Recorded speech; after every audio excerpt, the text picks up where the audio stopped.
Usisahau kusubscribe, kucomment, kulike na kushare ili kuwa wa kwanza kupata habari mbalimbali kutoka Dar24 Media. Changamoto ya kukatika umeme wilayani Handeni inatokana na uchakavu wa miundombinu ya kusambaza umeme pamoja na urefu wa njia kusambaza umeme.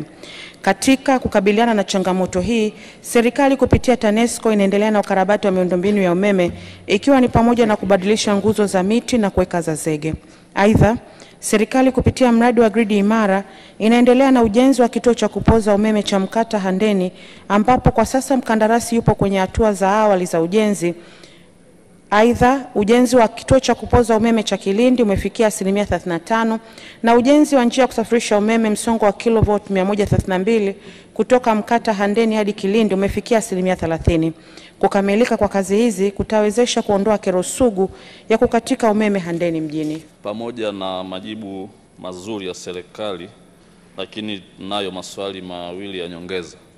Swali la kwanza, ujenzi huu wa vituo vya kupoza umeme katika eneo la Mkata Handeni lakini Lushoto na Kilindi ni muhimu sana kwa ajili ya kuboresha upatikanaji wa umeme katika mkoa wa Tanga.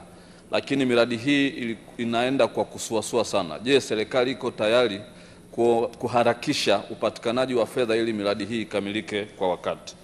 Lakini swali la pili, njia ya kusafirisha umeme kutoka kituo cha Mkata hadi Kilindi inasuasua kutokana na changamoto ya fidia. Ni kwamba wananchi wale ambao wamepisha eneo la mradi bado hawajapata fidia.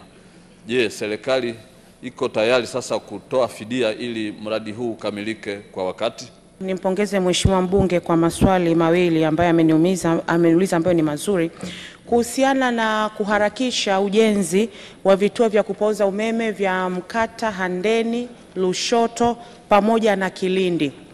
Mheshimiwa Naibu Spika, tayari wenzetu wa Wizara ya Fedha wametuhakikishia watawalipa wakandarasi hawa kwa wakati ili kufanya ujenzi wa vituo hivi vya kupoza umeme uweze kuenda kwa kasi ili wananchi wa mkoa wa Tanga waweze kunufaika. Na cha Lushoto ni mradi wa Kasiga Lushoto ambapo kipatajengwa njia ya kusafirisha umeme pamoja na kituo cha kupoza umeme, na tayari tumewasiliana na wenzetu wa Wizara ya Fedha na wametuhakikishia watatupatia fedha kwa ajili ya kuendeleza ujenzi wa vituo hivi vya kupoza umeme na njia ya kusafirisha umeme ya Kasiga Lushoto.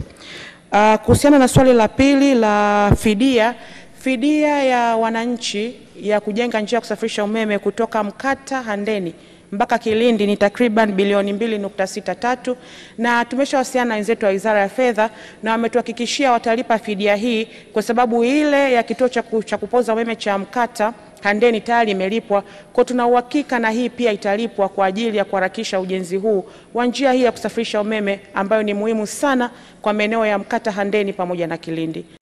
Usisahau kusubscribe, kucomment, kulike na kushare ili kuwa wa kwanza kupata habari mbalimbali kutoka Dar24 Media.